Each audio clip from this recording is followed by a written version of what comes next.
We're not going to be live long. However, it is a freestyle rant. Let me fix my camera real quick. Therefore, if you guys have any questions, let me know. First, we can get straight into the topics. First, I want to talk about the video I literally made 5 to 7 minutes ago. It was about how you can't walk into certain households without saying hi. And the reason why I made that video is because it is relatable. There used to be times when I was younger where I would walk in, sit at the table, I'm on my tablet, I'm watching Fortnite. I used to watch Jarvis, shout out to him. My grandma would come out of her room and she would say, "Where's my hi?" Or, "You didn't say hi." I remember I kept on doing it day after day after day. And then my grandma said, "Okay, if you do this one more time, you're not even going to get in the crib. You are going to stand outside until you know how to say hi." Therefore, I finally remembered to say hi. Some households do not play that type of stuff. They don't play it at all. It's crazy. Some households are like that. I know a bunch of you guys and girls can relate to it also. Also, we have another topic. And I recommend, if you guys are going live, write your topics down. That's what I do.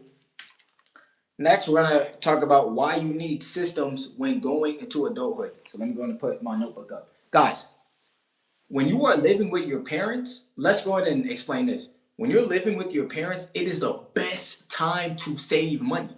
You don't have to worry about rent. Rent is one of the biggest factors as to why people cannot save money. Therefore, if you are living with your parents, be grateful, don't be complacent, and save your bread. Stack your money. Because the mental load isn't even as bad as it's gonna be when you actually have your own stuff. When you have your own apartment, your own rent to pay, your own groceries to get, that's when the mental load increases. Which is why, if we go back to my first point, you need a system. If you rely solely on your memory for adulthood, you're gonna forget a lot of things. Not because you're stupid, not because you're weak, but it's because if you rely on memory alone, the brain is not going to remember everything. There's too much to do as an adult. Therefore, you need to externalize systems. You need to write things down. You need to have a budget written down. Meal plans written down, or it needs to be in your notes. Because solely relying on your memory for adulthood is bad. Because your mental load has increased a lot. You want to actually know what's crazy? Oh, what's good? Just got here. What are we talking about? What's up, Venom? What's up? So I was talking about why you need to have systems when you move into adulthood, especially like after high school, after college. And what I'm saying is, when you are living with your parents, this is the time of the period where you need to take the most advantage in. You are not paying any rent. You know, that rent is so high, it is insane. Therefore, you need to be saving your money so that by the time you move out, you are good. Many people want to rush adulthood because it's fun, but I'm going to tell you guys from experience, do not rush adulthood. You guys need to take your time, save up the money. That way, by the time you actually are ready to move, you can move. Then when you do have your crib, you need to externalize your systems as opposed to relying fully on your memory, because you're going to forget a lot of things. A lot of things. Want to know something? What do you want to know?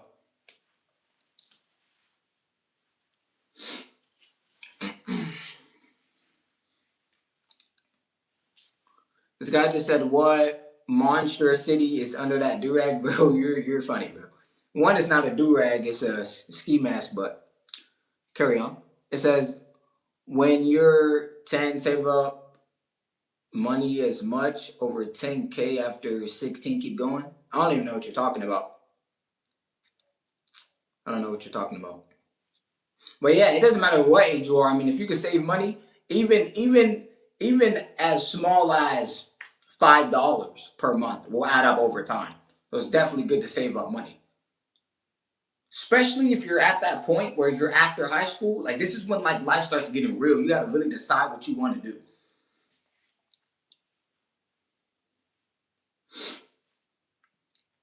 Also, for this comment that says what Monster City, I don't know what the heck you just said, is under that durag. Let me actually tell you something about trolls, guys, and about haters.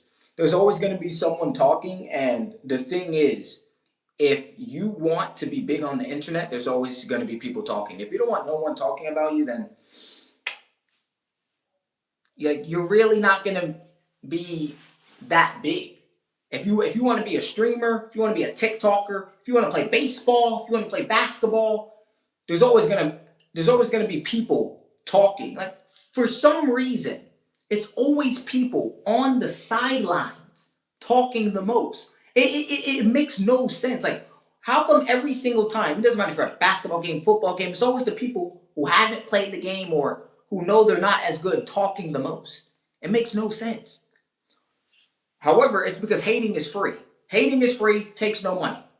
So people are always going to hate. So what I'm saying is, if we have one life to live, we get one spin on this earth, we get one shot, we might as well make the best of it and go forward with our plan. We don't need external validation. We don't need to ask, hey, should I start painting? Hey, should I start playing the guitar?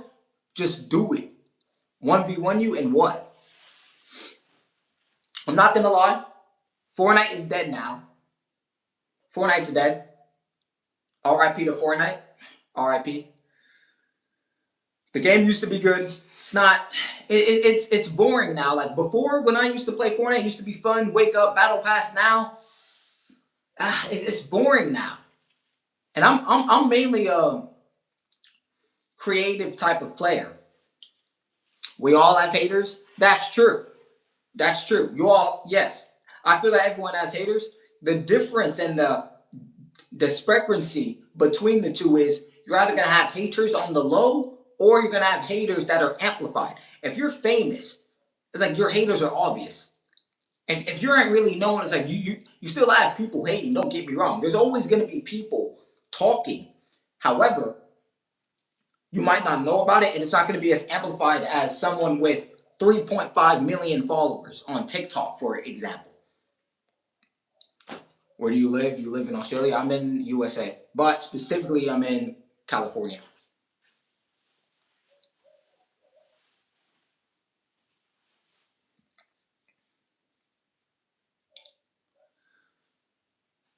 Nice, nice, nice. Yeah, guys. And also, I've been learning chess, and chess has been such a great game. I'm not gonna lie, chess will actually humble you because when you're playing, you make so much dumb mistakes. It's like, oh my gosh. Like I was playing yesterday. I moved my bishop to a spot. I think I moved it to E6, if I'm not mistaken. I moved my bishop to E6, and I literally checkmated the king, but I wasn't paying attention to my opponent's pawn. So his pawn took my bishop in chess. I'm a sub to you, XD. Oh, appreciate it, man. Appreciate it. But yeah, his pawn took my bishop, and I was like, oh my goodness. Like, I don't even recognize the mistake until after the game. That's when I'm like, that's why. So chess definitely teaches you that you need to take your time and that you need to have discipline, you need to have patience, and you need to see not only your moves, but you need to predict and you need to try to counter your opponent's moves. You need to be thinking about what your opponent is going to do. It's also about knowing how the pieces move too and about understanding the concept. Because you could be doing the right thing, but if you have the wrong technique, it's never going to get anywhere. It's a lot of lessons you can grab and pull from chess. And it's a game that takes long to conquer and get good at. Now, I'm a beginner at chess. I've only started playing. I've only been playing for about 2 weeks. 2 weeks. And it's so much mental load that goes into the game. It's crazy. Absolutely crazy.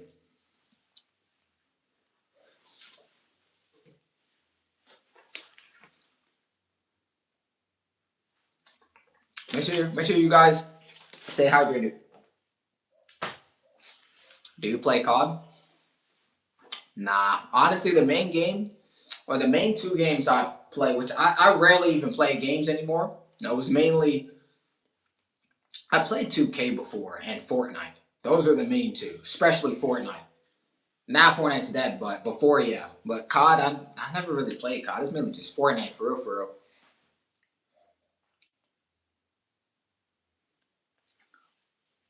Yeah, guys. Also, and I want to say this: we're in a time in 2026 where social media can literally amplify your life. It could change your life for the better, and it's crazy. You don't play Fortnite, but you have about a few times. Oh, okay. Furthermore, I seen this video on TikTok. It was Shaq, and shout out to him because he makes a lot of motivational content. And he was saying that when you're going through things, you shouldn't question Jesus. However, if you genuinely have a relationship with Jesus, I don't see anything wrong with questioning him at all because you have a relationship. Like, what is a relationship without any questions? Like, imagine going through your friendships and your marriage or your having a spouse or having a relationship and you never question anything. You know what I'm saying? Therefore, you can definitely question stuff. Job questioned Jesus. There's a lot of people in the Bible who question Jesus, and that's not a bad thing. To me, it proves how serious you're taking it because it's like, yes, like you're supposed to have questions. You're supposed to. It's normal. Some people might disagree, but that's my stance on it. Like you can definitely have questions. Like sometimes life gets hard and the point is like you have to sit there and ask yourself, God, why are you doing this? And I would actually argue that God doesn't get mad. I feel that God understands why. Like you have a true relationship with Him, so like you're going to question it. It's fine. You know why? Because another reason why it's normal is because you hear many Christians say you don't know which way God is directing you because it looks so confusing in the midst of all of your bull stuff and problems, which is absolutely correct. Which is exactly the reason why people do question God because it's so confusing. It's like in God's mind, He's like, okay, He's gonna allow this to happen and this so that you can get here. But to us, it looks like a whole bunch of bull stuff. so, so when we see the bull stuff, we're like, God, why is this happening? And that's not a problem. Questioning God, it's not a problem at all.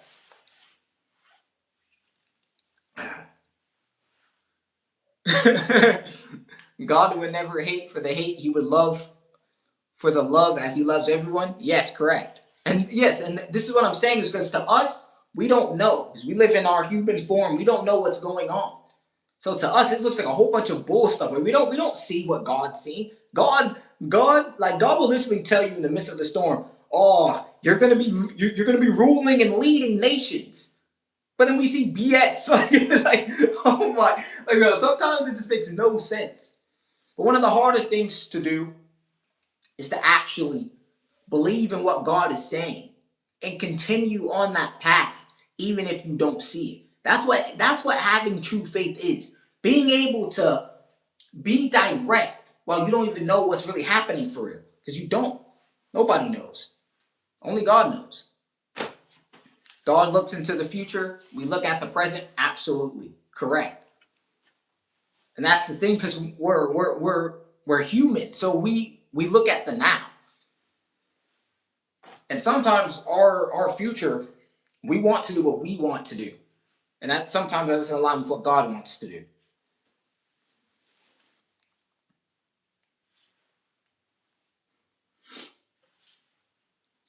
Yep. God loves everybody, guys. God loves everybody. Shout out to him.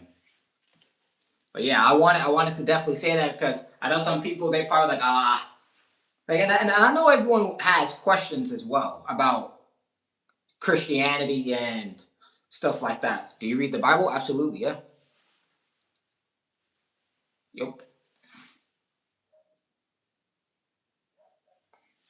I'm almost on Exodus. I've been reading a lot of Genesis. Genesis is a long book. And then I'm not even on Exodus yet. Psalms is a whole, goodness gracious. So many books. It's like, bro, I'm probably not gonna finish the book until I'm 19 now. I'm probably ain't finishing that book till I'm like maybe like 22, 23. Goodness gracious. I turned 20 this year, but goodness, it's so many pages. You know, I read a lot. You have a lot of schoolwork. Oh, okay. Oh yeah, the Psalms. You think it's the longest book? Yeah, bro. It's like 100 plus something chapters. So it's like, bro, what? It's a long book, guys. Also, if you've been hearing about Iran and stuff, many people are saying that God has been warning us, you know, about this for decades and decades. And now all of these prophecies and stuff are starting to happen, and people are relating it back to the book because Jesus had already predicted this. So there's still a lot of stuff to happen, and I even asked this question the other day, like how much more stuff can happen? Like there's been a lot of evil things happening, a lot of evil things that's been done on this earth. So it's like, what more can happen? Matthew is not as long. Oh, okay. I'm not sure how many chapters it has, but I'm not even close to the New Testament yet. I'm not even close. I'm still in the Old Testament.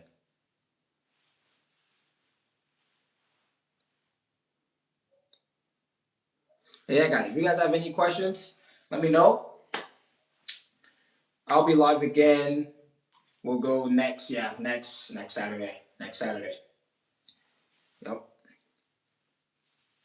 Oh, worse will happen. That's what the book of Revelation prophesies. Yeah, that's what I'd be asking. Like, what else could possibly happen? Because I mean, Jesus was saying this way back in the day, and now it's 2026, and we live in this time where social media amplifies everything, so we're seeing everything quick. When everyone's scrolling on their phones, we're all seeing the same thing. We all know the problems of what's going on, and this was all before social media existed, and now it seems like what he already predicted is coming true. So then the question really becomes, what is going to happen next? It's so many things happening. We don't even know. It's crazy. That's a law. If the Lord is willing, if the Lord is willing. He said that in the first century, and now we live in the 21st century. Dang. Want to know something insane? What is it? What is it? What is it?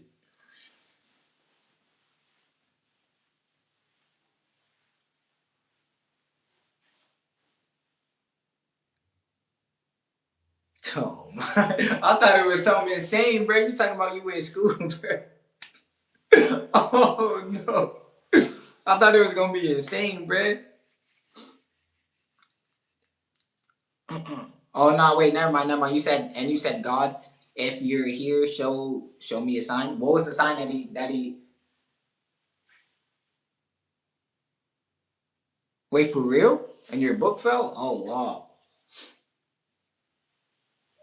See that I can actually like believe God did that, but sometimes when like I heard this woman on TikTok, she had said that she told God these numbers, and and that if the man that she's with says these numbers, that's how she knows that this is the guy that God wants her to marry. It's like, for me, like it's like that fairy tale la stuff. Like I don't like that, because it's like basically her logic is this: if this man is good, actually a follower of Christ, everything, but he doesn't say the number 617, you ain't gonna marry him. Like, what are we even talking about?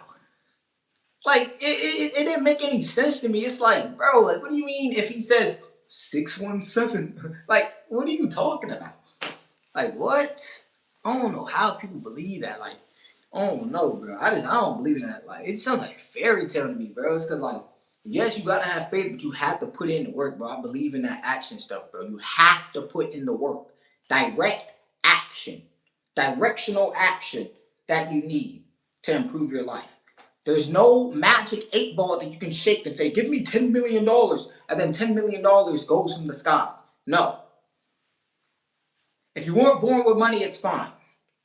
Pressure will reveal your scenario, but discipline will protect you and ensure that you get the life that you want if you are disciplined in the right direction.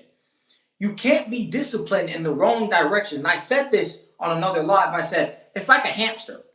The hamster thinks it's getting away, but guess what? It's moving. The hamster is moving, but it's not going anywhere.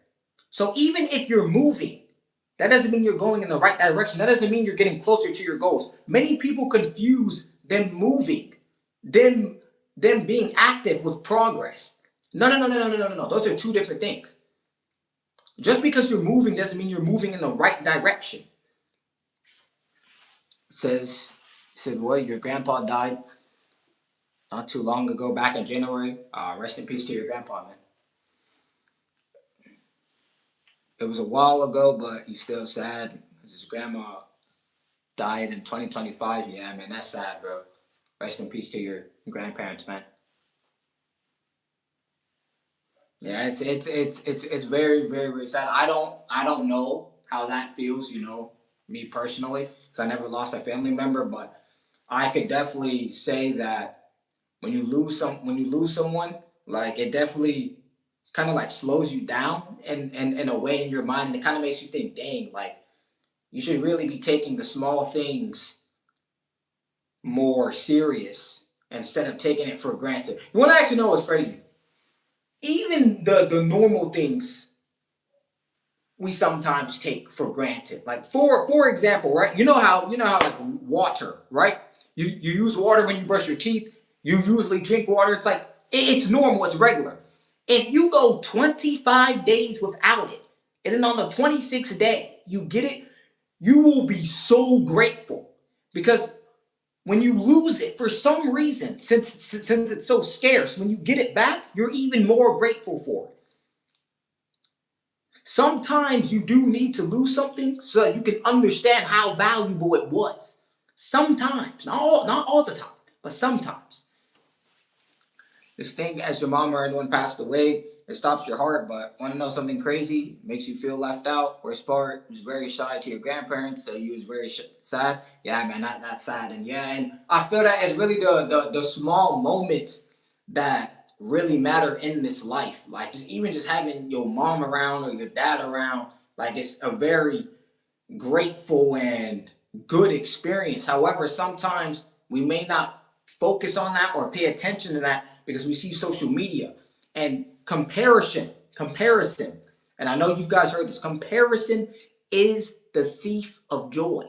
When you try comparing your life to somebody else's, sometimes social media is a amplified or fake version of someone's life. And when you compare your actual life to one highlight reel, it's like, oh my gosh, your life is bad. However, your life might not be that bad. For example, right? I remember on YouTube, I got my first 100 subscribers. I didn't go to Mr. Beast's channel and be like, dang, but he got like 100 million subs. No, I went like this. That is 100 people who agreed with the message. Imagine 100 people in a room listening to your advice. Do you know how much people that is? You know how much influence that is? That is a lot. That's how you need to start treating it. Even if you're at 0 subs right now. Gotta go. Peace. All right, man. Peace out. Yeah, even if you're at 0 subs, think about it. If you get 10 subs, imagine you being able to teach 10 people how to improve their lives or how to make them laugh or how to influence others. Like, it's crazy. But once you start focusing on your lane, you go, okay, I'm progressing. As opposed to you focusing on all these people who already made it, and now it's like you feel like you're not making progress when in all actual reality you are.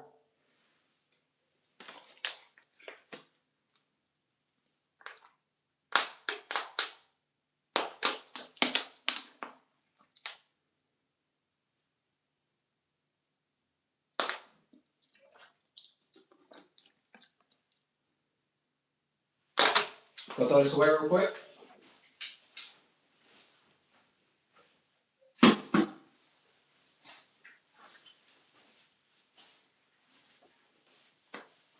And yeah, guys, I feel that it's really those situations where some people lose a family member or lose people. It really does teach you, don't take the small things for granted, and to start being grateful.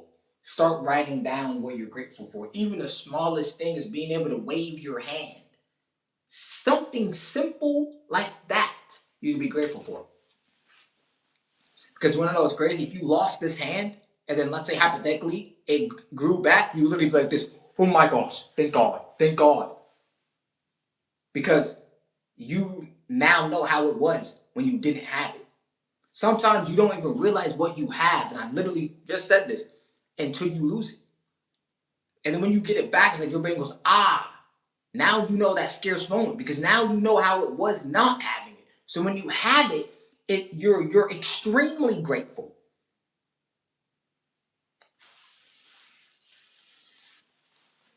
Also, I watched this video. It was breast scales. This was a great video.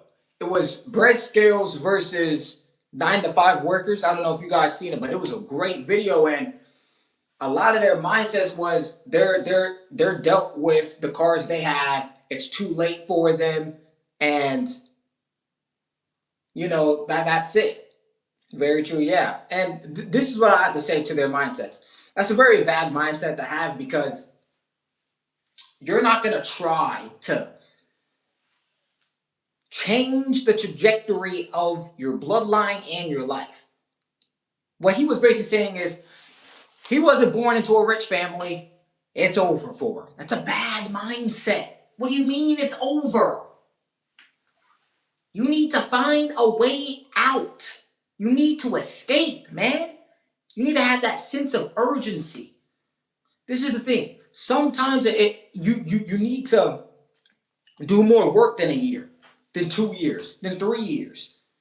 And you need to constantly assess where you are, what you can improve, what you need to take out, because it's going to be hard. You working a job long term that you don't want to work is going to be hard. But you being an entrepreneur is going to be hard. Another thing people do, every time, for some reason, when you try to explain entrepreneurship to people, the first thing that goes to their mind is risk, risk, risk, risk, risk, risk, risky, risky, risky. So they go, I don't know, but college, like freaking college. Freaking college, bro. Always mentioning that, which it's not a problem, but there's nothing wrong with doing entrepreneurship either. Also, I know many of you guys can relate. When you mention entrepreneurship or a business, some people will say, some people will say, well, entrepreneurship might not work. College might not work. Like, what are you talking about? You're making it seem like it's guaranteed. There are people with degrees right now who are having trouble getting jobs. Oh, but no. We don't talk about those people. We just talk about the entrepreneur. Oh, too risky. Too risky. It's risky going to college too. It's risky both ways. It really depends what you want to do. Now, I agree with Brez when he said if you want to be a doctor or a nurse, exactly, bro. But yeah, like I agree with Brez when he said if you want to be a doctor, yes, go to college. I'm not anti-college. I'm anti-wasting time. I don't got time to waste. The two biggest assets you have are money and time. If you don't have a lot of money, 9 times out of 10, you have a lot of time. So this time should be spent very cautiously and wisely. Because you don't want to end up in a precarious scenario later in life to where you can't pay bills or you don't have anywhere to stay or etc. You want to be set in life, and you need to be doing these things now. You need to assess, okay, is it going to be college? If it's college for you, that's good. That's fine. Is it going to be you doing trade school? Okay. Is it going to be you being an entrepreneur? Whatever one fits your trajectory of what you want to do in life, you do that. You don't have to listen to these adults. Now, If they have an opportunity that fits what you want to do, then do it. However, if there's a lot of opportunities, sometimes it's best to choose the opportunity that fits your life trajectory. You don't have to choose every single opportunity just because it's presented and given to you. You must assess and you must go, okay, which one is the best for me, and pick. Anything to fit their narrative. I know, and this is what most people push though. You know why? They push college not because they want you to fail. It's because it's predictable. It's like mostly everyone does it. Not everyone, but a lot of people go to college. Therefore, it's predictable. And you know, if you don't pass, I mean, well, it's not them. It's the college. However, if they tell you to do entrepreneurship and you fail, then people will be like, "Oh, you're the one who told them to do entrepreneur." Like they don't want to hear that either. But college is predictable. But my thing is, you got to be careful, bro, because if you're trying to be a software engineer and AI can replace that, then why are you going to college for 4 years to get a degree in engineering, computer engineering, when is this going to be replaced by AI? Like, and many adults don't understand that because they didn't live in a time where AI was replacing jobs. But we have to adapt. We're not in the 1950s no more, bruh.